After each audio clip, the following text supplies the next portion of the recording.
pag-usapan lang natin sina Catherine Bernardo at Alden Richard. Abang sila ay papauwi umano sa Pilipinas, sila muna guys ay spotted na nag-date. Dahil huling-huli nga naman sila guys sa akto ng mga fans, 'di ba? Ang sabi nga guys na huli nag-date at spotted bumili ng mini cake ang sweet naman nila, 'di ba?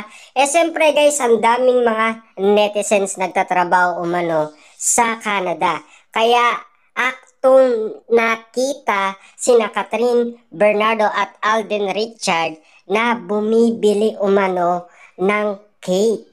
Grabe. Para kanino ba yung cake na yon guys? Siyempre, para kay Catherine Bernardo. At sino naman yung nagbayad guys? Siyempre, walang iba kundi si Alden Richard. Kita nyo naman guys, no? Bago muna sila umuwi ng Pilipinas, spotted muna silang nag-date. Kita nyo naman guys, animo silang dalawa ay naglalakad. Diba? At kitang-kita kasi guys ng mga netizens. At siyempre, huling-huli nga naman kasi sila. Diba?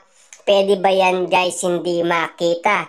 Dahil ang dami nga naman kasi guys nagtatrabaho ng mga Pinoy sa Canada. Maraming beses nga naman sila guys uling-uli sa akto. Dahil madami nga naman guys nangyari sa Canada. Siyempre guys, iba yung dati, iba yung ngayon. Kasi alam naman nating single si Catherine Bernardo at single si Alden Richard. Pero take note guys ha, madami umanong nanliligaw kay Catherine Bernardo. At isa na dyan si Alden Richard. Dahil ika nga guys ni Ogie Diaz, 100% nanliligaw si Alden Richard. Siyempre guys, kung hindi pa kikilos si Alden Richard, ano yun? 'Di ba? Titingin na lang siya sa mga ibang manliligaw ni Catherine Bernardo. Magpapatalo na lang ba guys si Alden Richard sa ibang manliligaw ni Catherine Bernardo? Papayag ba siyang matalo?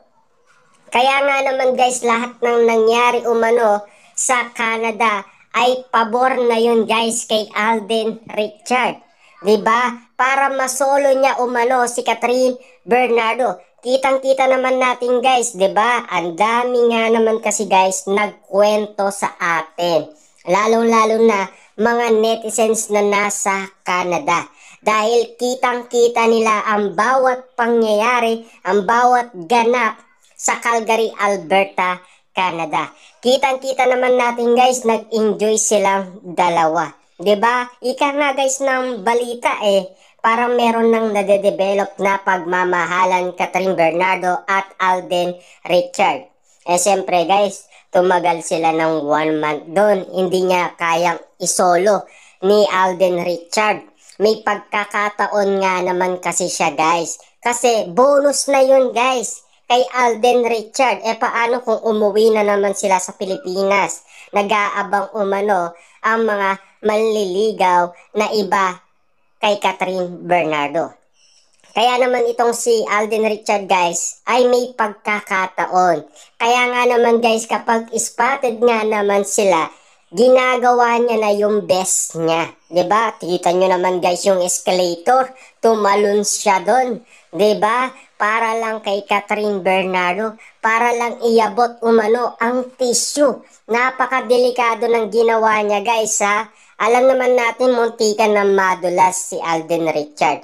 Pero kitang-kita naman natin kasi guys na animo kasi lahat ng pangyayaring ito ay may ganap talaga at may rason kung bakit nga naman si Alden Richard, ganun na lamang ang ginagawa niya kay Catherine Bernardo. Siyempre guys, kung hindi pa siya kikilos, mauunaan na siya ng iba. 'Di ba?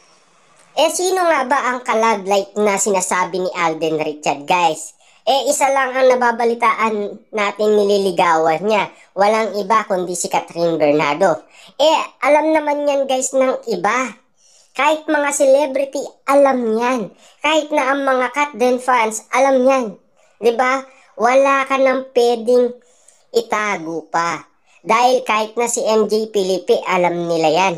Kita nyo naman, nabubuksan nila yung mga lihim na hindi pa umano nabubuksan noon pa man.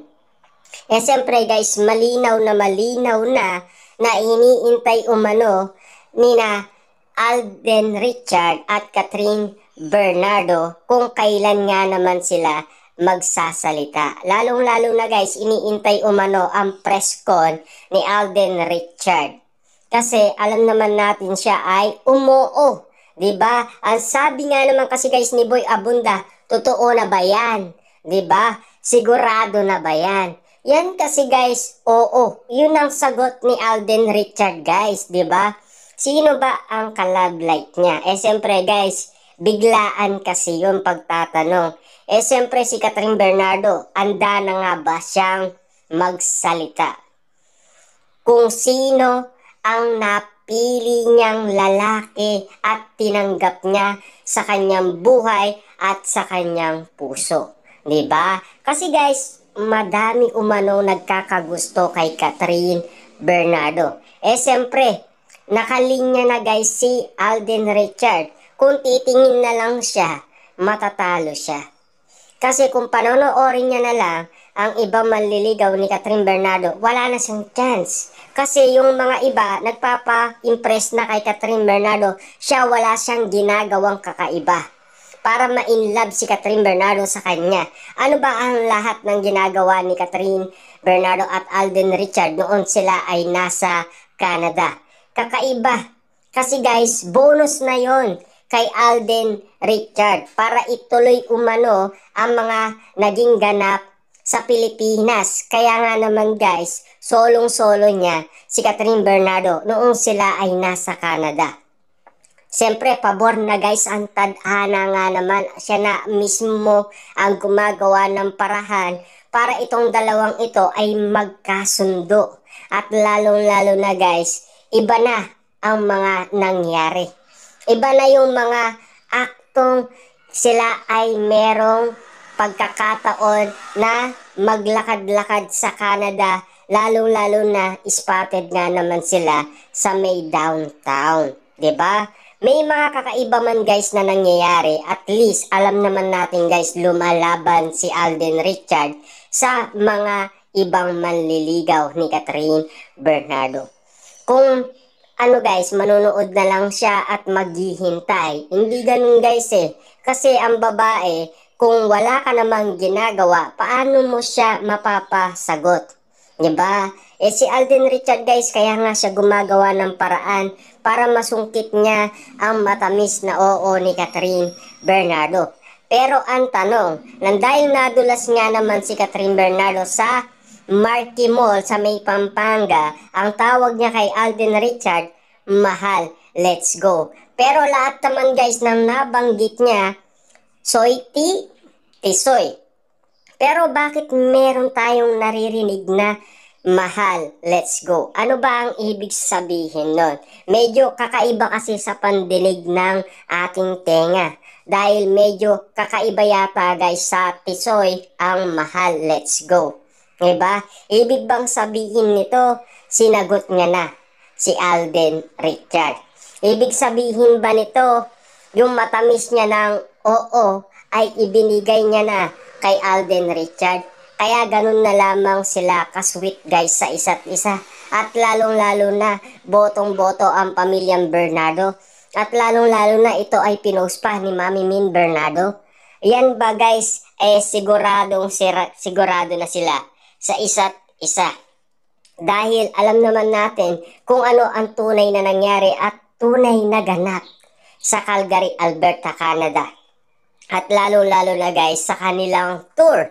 Lalo-lalo na guys sa Media Day at sa kanilang lie detector test. 'Di ba? Kakaiba man guys ang lahat ng eksena, at least nakikita natin silang nag-i-enjoy at masaya.